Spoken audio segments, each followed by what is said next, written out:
ಸ್ನೇಹಿತರೆ ನಮಸ್ಕಾರ. R C B ನಮ್ಮ ಆರ್ ಸಿ ಬಿ ತಂಡ ಯಾರಿಗೆ ಗೊತ್ತಿಲ್ಲ, ಕ್ರಿಕೆಟ್ ಅಭಿಮಾನಿಗಳನ್ನೇ ಹೆಚ್ಚಾಗಿ ಹೊಂದಿರತಕ್ಕಂತಹ ಒಂದು ಕ್ರಿಕೆಟ್ ಟೀಮ್ ಇದು.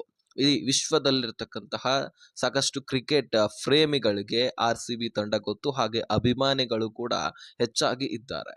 ಇಂತಹ ಈ ಆರ್-ಸಿ-ಬಿ ತಂಡ ಈಗ ಕಂಪ್ಲೀಟ್ ಆಗಿ ಸೇಲ್ ಆಗಿದೆ. ಇಡೀ ಕ್ರಿಕೆಟ್ನ ಜಗತ್ತಿನಲ್ಲಿನೇ ಒಂದು ದೊಡ್ಡ ಡೀಲ್ ಅಂತ ಇದನ್ನ ಕರೀಬಹುದು.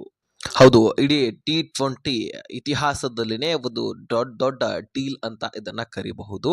ವಿಜಯ ಮಲ್ಯ ಅವರಿಂದ ಶುರುವಾದ ಈ ಒಂದು ಆರ್-ಸಿ-ಬಿ ತಂಡ DRGO ಕಂಪನಿಯ ಒಂದು ಓನರ್ಗಳ ಹತ್ರ ಈ ಆರ್-ಸಿ-ಬಿ ತಂಡ ಇತ್ತು. ಈಗ ಆರ್-ಸಿ-ಬಿ ಈಗ ಅಫಿಸಿಯಲ್ ಆಗಿ ಹೊಸ ಓನರ್ಗಳನ್ನ ಹೊಂದಿದೆ, ಹೊಸ ಓನರ್ಗಳ ಪಾಲಾಗಿದೆ. ಬರೋಬ್ಬರಿ $1.78 ಬಿಲಿಯನ್ ಅಷ್ಟು ಈ ಒಂದು ಆರ್-ಸಿ-ಬಿ ತಂಡ ಖರೀದಿ ಆಗಿದೆ, ಮಾರಾಟ ಆಗಿದೆ. 16,000 ಅಂದ್ರೆ ರುಪೀಸ್ಗಳಲ್ಲಿ 16,700 ಕೋಟಿಯಷ್ಟು ದುಡ್ಡನ್ನ ಆರ್-ಸಿ-ಬಿ ತಂಡಕ್ಕೆ ಕೊಡಲಾಗಿದೆ. ಅಂದ್ರೆ ಆರ್-ಸಿ-ಬಿ ಓನರ್ಸ್ಗಳಿಗೆ ಕೊಡಲಾಗಿತ್ತು. ಆರ್-ಸಿ-ಬಿ ತಂಡ ಮಾರಾಟ. ಹಾಗಾದ್ರೆ ಈ ಆರ್-ಸಿ-ಬಿ ತಂಡವನ್ನ ಖರೀದಿ ಮಾಡಿರ್ತಕ್ಕಂತಹ ಓನರ್ ಯಾರು? ಆರ್-ಸಿ-ಬಿ ತಂಡ ಈಗ ಖರೀದಿ ಆಗಿರೋದ್ರಿಂದ ಅಭಿಮಾನಿಗಳಿಗೆ ಲಾಭ ಆಗತ್ತಾ, ಆರ್-ಸಿ-ಬಿ ತಂಡಕ್ಕೆ ಲಾಭ ಆಗತ್ತಾ? ಕಂಪ್ಲೀಟ್ ಡೀಟೇಲ್ಸ್ ಅನ್ನ ಈ ಒಂದು ವಿಡಿಯೋದಲ್ಲಿ ನೋಡ್ತಾ ಹೋಗೋಣ. ಸೊ ಓನರ್ಸ್ಗಳ ಬಗ್ಗೆನೂ ಕೂಡ ಈ ವಿಡಿಯೋದಲ್ಲಿ ಚರ್ಚೆ ಮಾಡೋಣ. ವಿಡಿಯೋನ ಕೊನೆವರೆಗೂ.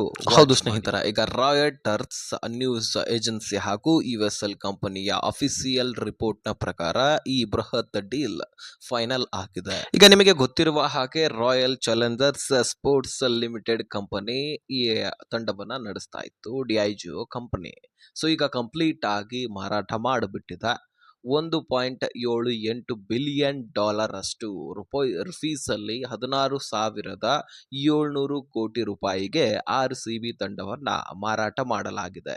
ಮಾರ್ಚ್ 24, 2016 ಇತಿಹಾಸದಲ್ಲಿನೇ ಇದನ್ನ ಬರೆದಿಡಲಾಗತ್ತೆ. ಕ್ರಿಕೆಟ್ನ ಜಗತ್ತಿನಲ್ಲಿನೇ ಇದೊಂದು ದೊಡ್ಡ ಡೀಲ್ ಅಂತ ನಾವು ಕರಿಬಹುದು. ಸ್ನೇಹಿತರೆ, ಹಂಗಾದ್ರೆ ನಮ್ಮ ಆರ್-ಸಿ-ಬಿ ತಂಡವನ್ನ ಖರೀದಿ ಮಾಡಿರ್ತಕ್ಕಂತಹ ಒಂದು ದಿಗ್ಗಜ ಯಾರು ಅಥವಾ ದಿಗ್ಗಜರ ಅಂದ್ರೆ ಒಬ್ಬರ ಹತ್ರನೇ ಇದನ್ನ ಖರೀದಿ ಮಾಡ್ಲಿಕ್ಕೆ ಆಗತ್ತ? ಅಷ್ಟೆಲ್ಲ ಇನ್ವೆಸ್ಟ್ ಮಾಡ್ಲಿಕ್ಕೆ ಆಗೋದಿಲ್ಲ. ಹೀಗಾಗಿ 4 ಬೃಹತ್ ಸಂಸ್ಥೆಗಳ ಒಕ್ಕೂಟ ಇದನ್ನ ಖರೀದಿ ಮಾಡಿದೆ.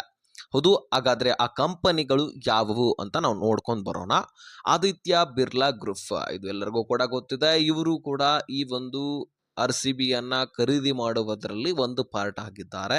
ಜೊತೆಗೆ ಟೈಮ್ಸ್ ಆಫ್ ಇಂಡಿಯಾ, ಈ ಒಂದು ಗ್ರೂಪ್ ಗೊತ್ತಿದೆ ನಿಮಗೆ, ನ್ಯೂಸ್ ಚಾನಲ್, ಇಂಡಿಯಾದಲ್ಲಿನೇ ಒಂದು ದೊಡ್ಡ ನ್ಯೂಸ್ ಚಾನಲ್ ಇದು.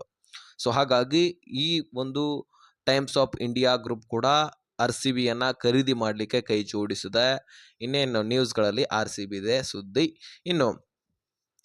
ಇನ್ನೊಂದು ಏನಪ್ಪಾ ಅಂದ್ರೆ ಬೋಲ್ಟ್ ವೆಂಚರ್ಸ್ ಎನ್ನುವಂಥದ್ದು, ಇದು ಅಮೆರಿಕಾದಲ್ಲಿರ್ತಕ್ಕಂತಹ ಡೇವಿಡ್ ಅವರು ಒಂದು ದೊಡ್ಡ ಕ್ರಿಕೆಟ್ ಜಗತ್ತಿನಲ್ಲಿನೇ ಅಮೆರಿಕಾದಲ್ಲಿ ಹೆಚ್ಚಾಗಿ ಇನ್ವೆಸ್ಟ್ ಮಾಡ್ತಾರಂತೆ. ಸೊ ಅವರು ಆರ್-ಸಿ-ಬಿಯ ಮೇಲೆ ಕೂಡ ಇನ್ವೆಸ್ಟ್ ಮಾಡಿದ್ದಾರೆ. ಇನ್ನು ಬ್ಲ್ಯಾಕ್ ಸ್ಟೋನ್ ಅನ್ನುವಂತಹ ಖಾಸಗಿ ಕಂಪನಿ, ಸೊ ಇದು ಕೂಡ ಆರ್-ಸಿ-ಬಿಯನ್ನ ಖರೀದಿ ಮಾಡುವುದರಲ್ಲಿ ಕೈ ಜೋಡಿಸಿದೆ. ಒಟ್ಟಾರೆಯಾಗಿ 4 ಕಂಪನಿಗಳು ಆರ್-ಸಿ-ಬಿ ತಂಡವನ್ನ 16,700 ಕೋಟಿ ಅಂದ್ರೆ $1.78 ಬಿಲಿಯನ್ ಗೆ ಖರೀದಿ ಮಾಡಿದ್ದಾರೆ. ಹಾಗಾದ್ರೆ ಬರೀ ನಮ್ಮ ಪುರುಷರ ತಂಡವನ್ನ ಮಾತ್ರ ಖರೀದಿ ಮಾಡಿದಾರಂತ ನಿಮ್ಮ ಪ್ರಶ್ನೆ ಇರಬಹುದು. ಇಲ್ಲ, ಹೆಣ್ಣು ಮಕ್ಕಳು ಅಂದ್ರೆ ವುಮೆನ್ಸ್ IPL ಏನಿದೆಯಲ್ಲ, ಪ್ರೀಮಿಯರ್ ಲೀಗು, WPL, ಅದು ಕೂಡ ಮುಂದಿನ ಬಾರಿ ಈಗ ನಡೆಯುತ್ತಲ್ಲ, ಆ ಸಂದರ್ಭದಲ್ಲಿನೇ ಈ ಕಂಪನಿಗಳನ್ನೇ ನೇತೃತ್ವದಲ್ಲಿನೇ ಆ ಒಂದು ಆರ್-ಸಿ-ಬಿ ತಂಡವನ್ನ ನಡೆಸಲಾಗತ್ತೆ. ಸೊ ಹಾಗಾದ್ರೆ ಆರ್-ಸಿ-ಬಿ ಪುರುಷರು ಮತ್ತು ಮಹಿಳೆಯರು ಈ ಕಂಪನಿಗಳಿಗೆ ಸೇಲ್ ಆಗಿದ್ದೆ. ಆರ್-ಸಿ-ಬಿ ತಂಡ ಇವರ ನೇತೃತ್ವದಲ್ಲಿ ಇನ್ನು ಕಣಕ್ಕೆ ಇಳಿಯಲಿದೆ. ಇನ್ನು ಇವರಿಗೆಲ್ಲರಿಗೂ ಕೂಡ ಎಷ್ಟೆಷ್ಟು ಸೇರು ಅನ್ನುವಂಥದ್ದು ಇನ್ನು ಕೂಡ ಡಿಸೈಡ್ ಆಗಿಲ್ಲ, ಇನ್ನು ಅವರವರಿಗೆ ಬಿಟ್ಟಿರುವಂತಹ ವಿಚಾರ. ಆದ್ರೆ ಇಲ್ಲಿ ಈ ಆಡಳಿತವನ್ನ ಅಂದ್ರೆ ಆರ್-ಸಿ-ಬಿ ತಂಡವನ್ನ ನಡೆಸ್ಕೊಂಡು ಹೋಗತಕ್ಕಂಥದ್ದು ಆದಿತ್ಯ ಬಿರ್ಲಾ ಕಂಪನಿ ಹತ್ರ ಇದೆ. ಸೊ ಇವರೇ ಈ ತಂಡವನ್ನ ನಡೆಸ್ಕೊಂಡು ಹೋಗ್ತಾರಂತೆ. ಸೊ IPL ನಲ್ಲಿ ಇನ್ನು ಆರ್-ಸಿ-ಬಿ ತಂಡ ಇವರ ನೇತೃತ್ವದಲ್ಲಿ ಆಟ ಆಡತ್ತೆ. ಇನ್ನು ಏನೇನ್ ಟ್ವಿಸ್ಟ್ ಗಳು ಕಾಣತ್ತೆ ಮುಂದಿನ ದಿನಗಳಲ್ಲಿ ನಾವು ಕಾಯ್ದು ನೋಡೋಣ. ಇನ್ನೇನು 28ನೇ ತಾರೀಕು ಆರ್-ಸಿ-ಬಿ ಹಾಗೂ SRH ಆಟ, ಅಂದ್ರೆ ಮೊದಲನೇ ಮ್ಯಾಚ್ 2025 ಏನ ಮ್ಯಾಚ್ ಇದೆಯಲ್ಲ ಪ್ರಾರಂಭವಾಗತ್ತೆ. ಸೊ ನೋಡೋಣ ಕಾಯ್ದು. ಅದರಲ್ಲಿ ಏಪ್ರಿಲ್ 5ನೇ ತಾರೀಕಂತೂ ಟ್ವಿಸ್ಟ್ ಇದ್ದೇ ಇರುತ್ತೆ. RCB ವರ್ಸಸ್ CSK ಇದಂತೂ ಒಂದು ದೊಡ್ಡ ಪಂದ್ಯ ಅಂತಾನೆ ಹೇಳಬಹುದು. ಸೊ ಹಾಗಾಗಿ ನೋಡೋಣ ಏನೇನಾಗತ್ತೆ. RCB ಈ ಬಾರಿನೂ ಕೂಡ ಏನಾದ್ರೂ ಸಕ್ಸಸ್ ಕಾಣತ್ತಾ. 18 ವರ್ಷಗಳಲ್ಲಿ ಮೊದಲನೇ ಬಾರಿಗೆ 2025ರಲ್ಲಿ ನಾವು ಕಪ್ಪನ್ನ ಗೆದ್ವಿ. ಇನ್ನೂ ಕೂಡ ಗೆಲ್ಬೇಕನ್ನುವಂತಹ ಆಸೆ ಇದ್ದೇ ಇರತ್ತೆ. ಆದ್ರೆ ಒಂದಾದ್ರೂ ಗೆದ್ವಿ ಅನ್ನುವಂತಹ ತೃಪ್ತಿ ಮಾತ್ರ ಇದ್ದೇ ಇರತ್ತೆ. ಇನ್ನು ಇದರ ಪರವಾಗಿ ನಿಮ್ಮ ಅಭಿಪ್ರಾಯಗಳನ್ನ ಕಮೆಂಟ್ ಮಾಡಿ ತಿಳಿಸಿ. ಸಬ್ಸ್ಕ್ರೈಬ್ ಮಾಡಿಲ್ಲ ಅಂದ್ರೆ ಸಬ್ಸ್ಕ್ರೈಬ್ ಮಾಡಿ. RCB ಅಭಿಮಾನಿಗಳಿಗೆ ಈ ವಿಡಿಯೋನ ಶೇರ್